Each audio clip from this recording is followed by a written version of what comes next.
Hello students, preparation circle channel पर आप सभी का स्वागत है। आज हम एनसीईआरटी क्लास 11 इंग्लिश हॉर्नबिल का लास्ट चैप्टर जो कि एक पोयम है, the tale of melon city written by Vikram Seth, इसको पढ़ेंगे और इसको समझेंगे। तो चलिए स्टार्ट करते हैं। The following poem is taken from Mappings which was published in 1981 and is included in the collected poems by Vikram Seth. ये जो पोयम है ये मैपिंग से ली गई है जो 1981 में पब्लिश हुई थी और इसको इंक्लूड किया गया है विक्रम सेठ के द्वारा उनकी कलेक्टेड पोएम्स में। The king in this poem is just and Placid.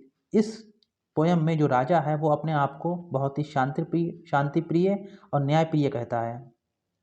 Does he carry his notion of justice a bit too far. क्या वो अपनी इस धारणा को आगे तक ले जा पाता है, उसको बनाए रख पाता है। चलिए स्टार्ट करते हैं। पहले थोड़ा हम इसके विषय में अबाउट द पोयम पढ़ लेते हैं। ये जो पोयम है ये कहानी है मेलन सिटी की, एक ह्यूमरस पोयम है। इसमें जो है एक राजा जो है उसका मजाक उड़ाया जाता है जो अपने आप को बहुत ही न्यायप्रिय और शांतिप्रिय कहता है। ये पोयम जो है हाईलाइट करती है पूरे सिस्टम को, गवर्नेंस को जो उस राजा के यहाँ का है। यहाँ पे कस्टम्स को जो मान्यताएं हैं उनको जो है टॉप की प्रायोरिटी दी जाती है। एक मूर्ख व्यक्ति से जब पूछा जाता है कि वह नए राजा का नाम दे तो वह मेलन को, तरबूज को, जो कि उसका फेवरेट फ्रूट है, उसको वो कह देता है कि ये मेरा फेवरेट राजा होगा। और जल्दी से लोग उसकी बात को एक्सेप्ट कर लेते हैं और मेलन को, तरबूज को अपना राजा एक्सेप्ट कर लेते हैं क्योंकि वो जो है उनको कोई नुकसान भी नहीं पहुंचाएगा। तो चलिए पोयम को अब स्टार्ट करते हैं।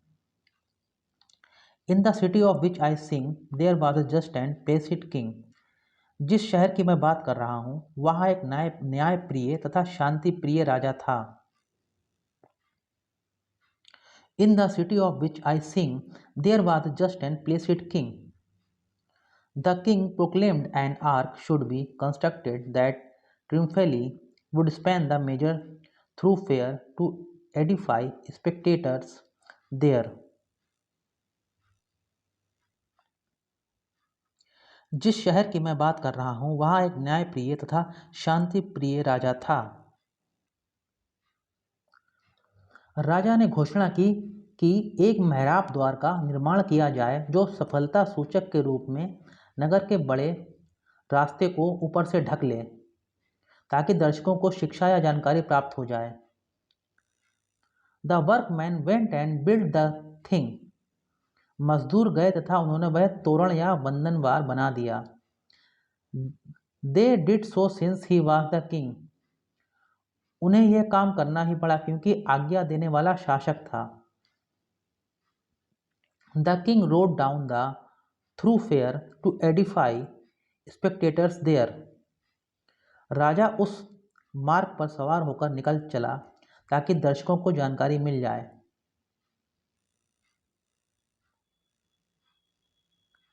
Under the arch he lost his crown. The arch was built too low.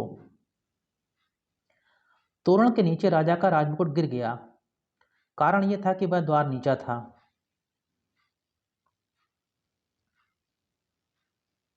A frown appeared upon his placid face. राजा के शांत चेहरे की त्योरी चढ़ गई। The king said this is a disgrace. वह बोला यह तो अपमानजनक है। The chief of builders will be hanged. भवन निर्माता प्रमुख को फांसी दे दी जाए। He pass the king he gave a shout. रस्सी तथा टिकटी का प्रबंध कर दिया जाए। O king it was the workman's fault. भवन निर्माता प्रमुख को वहां लाया गया। O said the king and called a halt to the proceedings being just and placid now. He said, I must. भवन निर्माता प्रमुख को वहां लाया गया। वह राजा के सामने से गुजरा। वह चिल्लाकर बोला, हे प्रभु, यह तो कारीगर की गलती थी। ओह, राजा बोला तथा कार्रवाई स्थगित कर दी।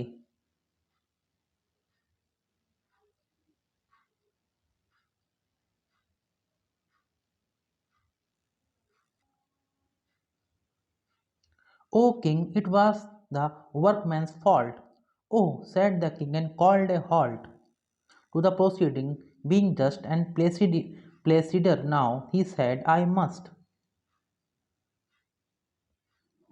हे प्रभु, यह तो कारीगर की गलती थी। ओह, राजा बोला तथा कार्रवाई स्थगित कर दी, चूंकि वह न्यायप्रिय था और अब पहले से शांत भी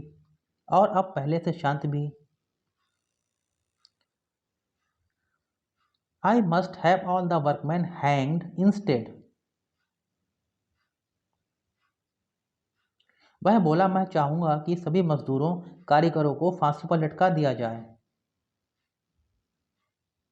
The workman looked surprised and said. कारीगर हैरान रह गए। वे बोले,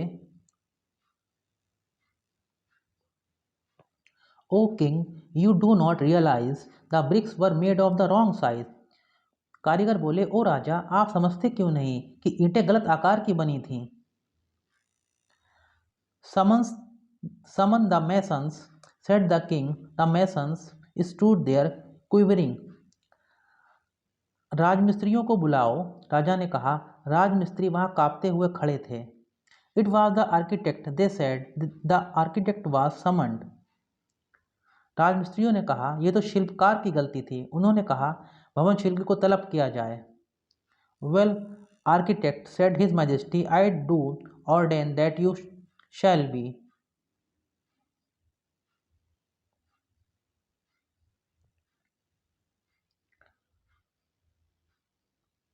भवन शिल्पी को तलब किया जाए। अच्छा शिल्पी, महाराज बोले, मैं आदेश देता हूं तुम्हें फांसी दे दी जाए। शिल्पी बोला, हे राजा।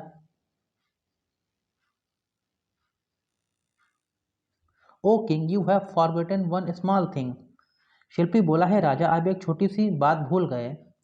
You made certain amendments to the plans when I showed them to you. हे राजा, आप एक छोटी सी बात भूल गए। आपने कुछ परिवर्तन या सुधार कर दिए थे उन नक्शों में जो मैंने आपको दिखाए थे। The king heard this, the king swore red. राजा ने यह सुना, उसे खतरा दिखाई दिया। वास्तव में उसका सर फिर गया।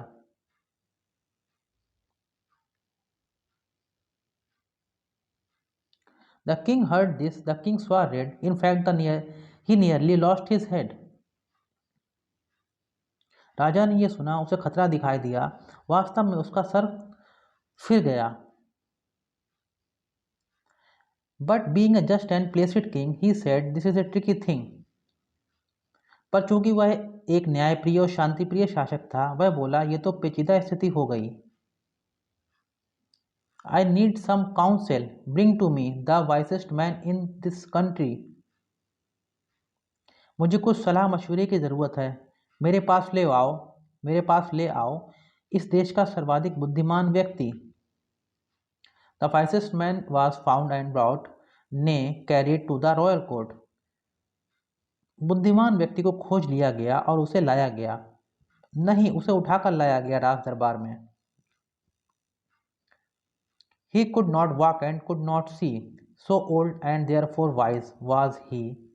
But in quavering voice he said, the culprit must be punished.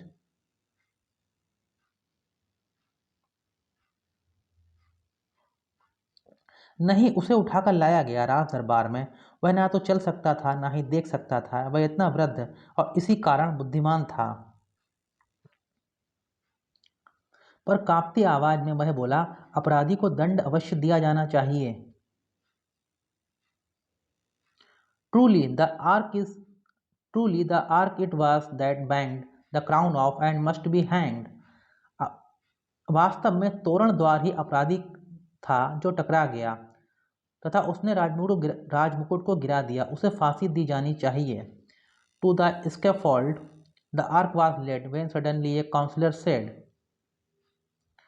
फांसी के तख्ते पर मेहराब को लाया गया। तभी सहसा एक दरबारी ने कहा, How can we hang so shamefully? What touched your head, your majesty?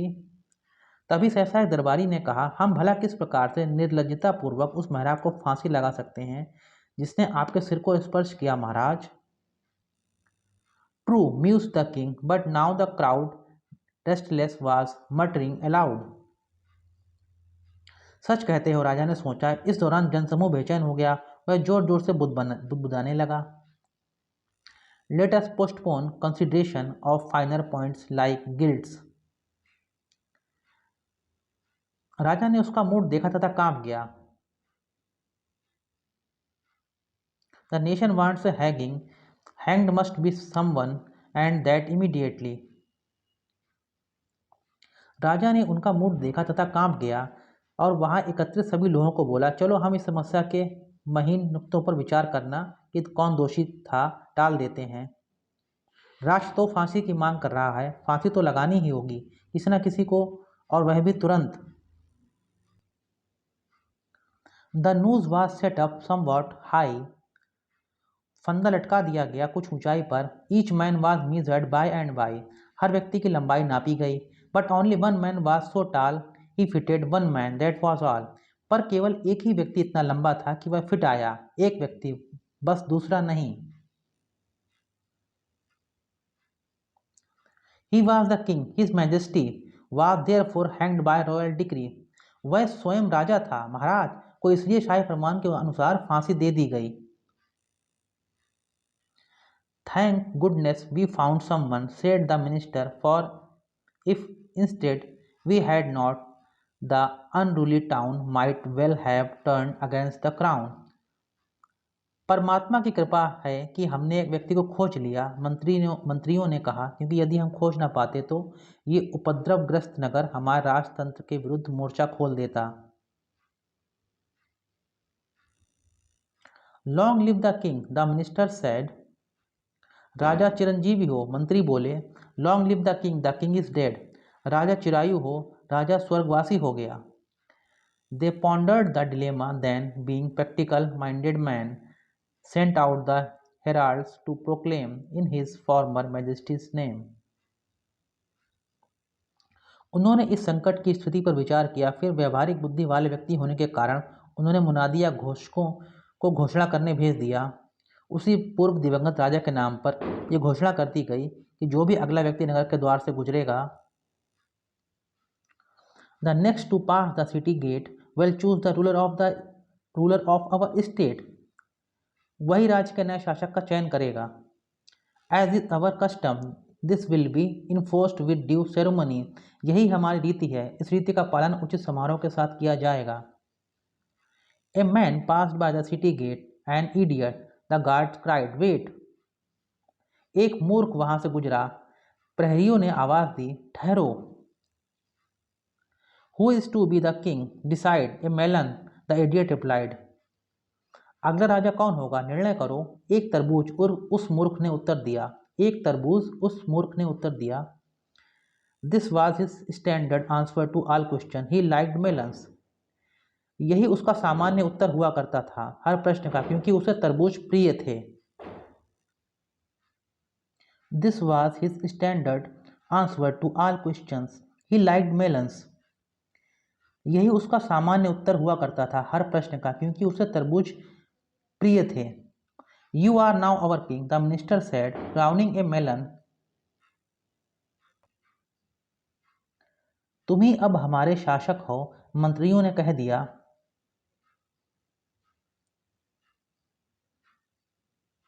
जब उन्होंने तरबूज का राज्याभिषेक किया। Then they led carried the melon to the throne and reverently set it down. फिर वे ले गए तरबूज को राज सिंहासन तक और पूरे सम्मान के साथ उसे वहां आसीन करा दिया। This happened years and years ago. ये घटना बहुत सालों पूर्व घटी थी। When now you ask the people, जब लोगों से पूछा जाता है, so your king appears to be melon, तो तुम्हारा राजा तो तरबूज जैसा दिखता है। How did this happen, they say, well on account of customary choice. ये हुआ किस प्रकार से? तो वे उत्तर देते हैं, हमारी रीति के अनुसार ऐसा चयन हुआ। If his majesty rejoice it in being a melon, that's okay with us, for who are we to say. यदि हमारा राजा इसी में खुश है कि वह तरबूज बना रहे तो हमें क्या आपत्ति।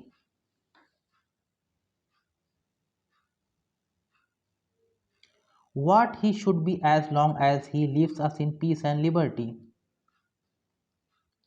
यदि हमारा राजा इसी में खुश है कि वह तरबूज बना रहे तो हमें क्या आपत्ति, क्योंकि हम लोग कौन कहने वाले हैं कि उसे कैसा होना या दिखाई देना चाहिए, जब तक कि वह हमें शांति और आज़ादी से रहने देता है। The principles of laissez-faire seems to be well established there। वहाँ पर राज्य के नियंत्रण से मुक्ति की नीति भली भांति स्थापित हो चुकी दिखाई देती है। What he should be as long as he leaves us in peace and liberty। The principles of laissez-faire seem to be well established there।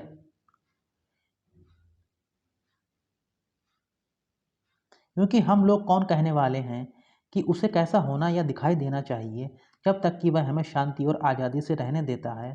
वहाँ पर राजकीय नियंत्रण से मुक्ति की नीति भली भांति स्थापित हो चुकी दिखाई देती है। तो स्टूडेंट्स, ये यहीं पर पोएम अब ख़त्म होती है। ये लास्ट चैप्टर था, पोएम थी, एनसीईआरटी क्लास 11th हॉर्नबिल। अगर आपको ये पसंद आया हो तो आप हमारे चैनल को सब्सक्राइब जरूर करें, वीडियो को लाइक करें, कमेंट करें, और आगे भी हम 12th क्लास की बहुत जल्दी ही शुरू कर देंगे। चैप्टर्स को कंप्लीट कराना यहाँ पर हमारे चैनल पर। हमारा वीडियो देखने के लिए आपका बहुत बहुत धन्यवाद।